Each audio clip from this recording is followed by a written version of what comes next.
On the dock in New England, the trade war with China is hitting twice as hard. Not only have lobster exports been hit with tariffs, so has the steel used to make the traps.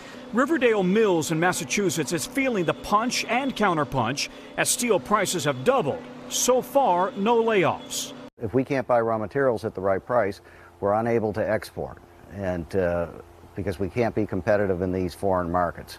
Today, news that even more businesses could pay the price, with China warning of another $60 billion in tariffs, targeting more than 5,000 U.S. products, everything from coffee to furniture to auto parts.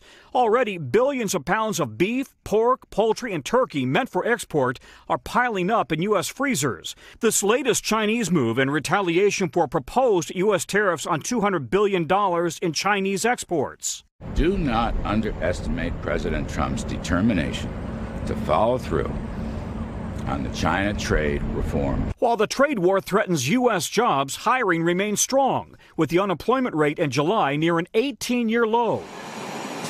No surprise in Minnesota, where Alexandria Industries is struggling to find 40 skilled workers. They offer $15 to $25 an hour with benefits. How do we work with the technical colleges? How do we work with the high schools, trying to increase the pipeline of people coming out of school ready to go into manufacturing?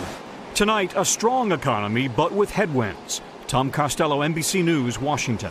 Hey, NBC News fans, thanks for checking out our YouTube channel. Subscribe by clicking on that button down here, and click on any of the videos over here to watch the latest interviews, show highlights, and digital exclusives. Thanks for watching.